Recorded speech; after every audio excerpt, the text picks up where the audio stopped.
Hello everyone, my name is Anto and here is my information. So before getting into the main point of today, let's have a look at our agenda. First, I will give you some basic information about Opentable system. Second, I will answer questions from this case study. Third, I will give you some main learning points of this case. And the last one, I will give you some application of Opentable in Vietnamese restaurant context these days.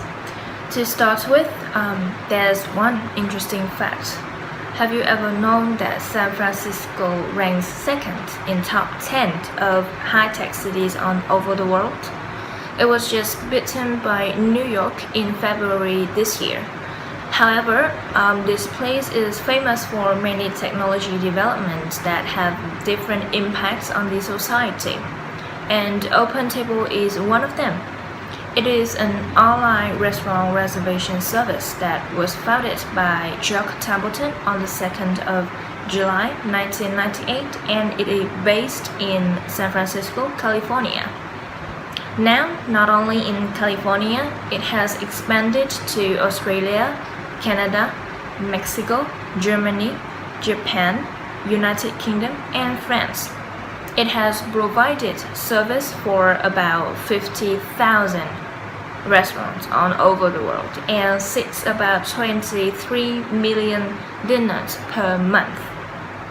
For end user, those who want to make reservation in restaurants, it helps them to find restaurants and the reservation by such parameters like dates, time, cuisine, and price range. For restaurant user, it provides an electronic reservation book that replaces existing paper system.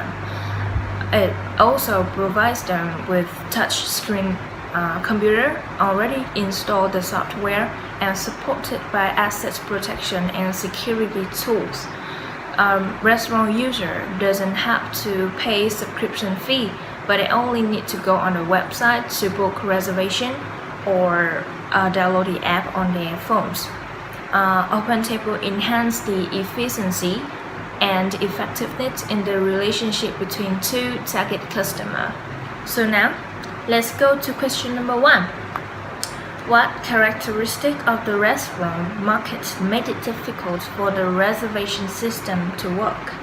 So my answer is the restaurant industry at that time was low to leverage the power of the internet, and the industry was highly fragmented and local, which means there are many small restaurants but not the big one, and they cannot find a connection between those restaurants, and it's hard for them to reach all of them to open the system.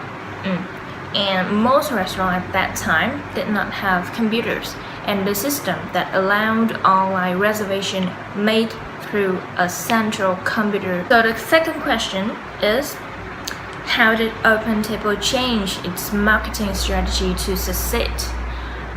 It narrowed down the marketing scale to only 4 main cities that include San Francisco, New York, Chicago, and Washington DC. This makes it easier for them to targeting, organizing, and operating.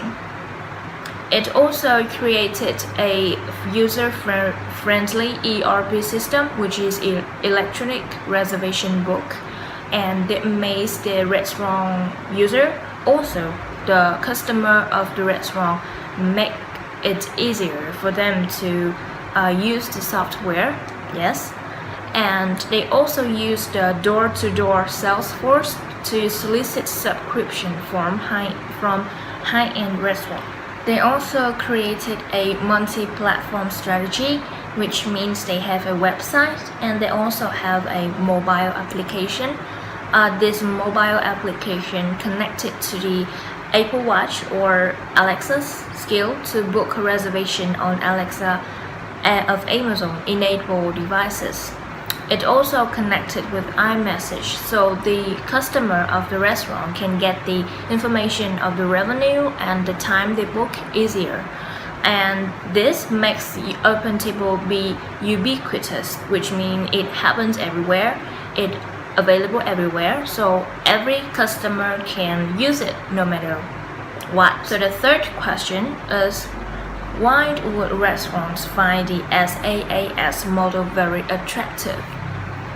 My answer would be it eliminates the expense of hardware acquisitions, provisioning, and maintenance, as well as software licensing, installation, and support. It also have a flexible payment, which means that the transitioning cost to a recurring operating expense allows many businesses to exercise better and more predictable targeting. User can also terminate SaaS offerings at any time to stop those recurring costs. It automatically updates.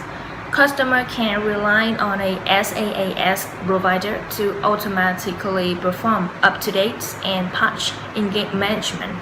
This further reduces the burden on in-house IT staff. It also enhances the accessibility and persistence, which means that since SaaS applications are delivered on the internet, users can access them from any internet-enabled device and location. So, the last question is, what challenges does Opentable face? Obviously, they have competitors. They have Resy, Reserve, and Yelp as their competitors at that time. Now they have also many more competitors, and they have a high subscription fee compared to those competitors. They have 295 month subscription fee, and the restaurant also have to pay $1 for each dinner that makes reservation on Opentable. But compared to Yelp, Yelp only has the subscription fee as $249, and Resy, they only have the subscription fee as $99. And some restaurants also have the concern about the disintermediation and the fact that Opentable inserts itself in the middle of the relationship between the restaurant and their customer. Some reasons for this is that this intermediation increase cost for the restaurant, and it also increased the distance between the restaurant and the customers. And obviously, they collect more detailed data of the restaurant customer, which may hesitate the customer to use this one. It also investment in the international offerings failed to produce increased profit. So that are the challenges that Opentable had to face at that time. After reading through Opentable case, we have some main learning points here.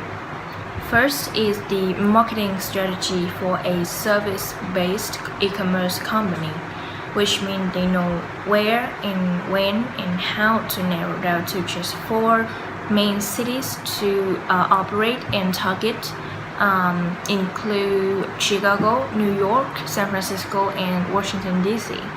They also use the Salesforce door-to-door to collect subscription from high-end car restaurants.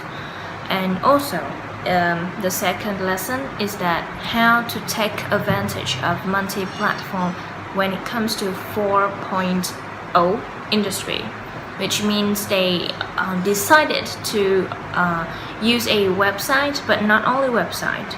They also created a mobile application, and they decided to upload it on a higher level, which means they connected it to Apple Watch or connected it to a Alexa on Amazon. So it provides customer the service at anywhere. It's available every time.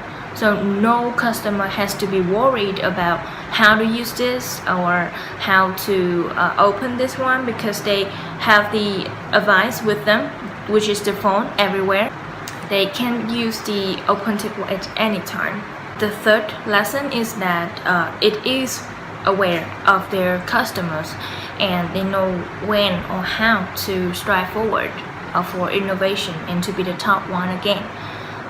Such as they immediately created a multi-platform strategy, so the customer can use Opentable at any time. So after having those learning points, then what can be used and applied in Vietnam context? First, I think we need to take a look at the Vietnam context here. For now, there are not many SaaS model. Some are listed here, but the most famous among them is Pascal. Not many people in the age from 16 to 25 use Pascal, but Pascal is mostly used by foreigners coming to Vietnam for tourist or work, and they stay here for a long time, or they want to experience some luxury restaurants in Vietnam. And the second one is that Vietnamese people do not have the habit of going out and having luxury meals in restaurants. They prefer having dining at home. So what can we do to improve this situation? I think the restaurants have to be more modern, and they have to reach their customers by using technology, not in the traditional way, like be there and wait for the customer to come, but they have to use technology to promote themselves in front of the customer, that help them to know that they are available for them, and the price is not that high. They can provide the price at a acceptable one, so many customers can come to the restaurant also. The second thing is that there have to be a multi-platform strategy like Opentable, which enables the service to be everywhere, every time. So the customer can know, they can use that application at any devices, so it cannot prevent them from feeling like, oh, this is so inconvenient or something. So basically, that's everything in my presentation about this Opentable case study. So thank you so much for listening until now, and if you have any questions, feel free to contact me via this information. So thank you and have a nice day.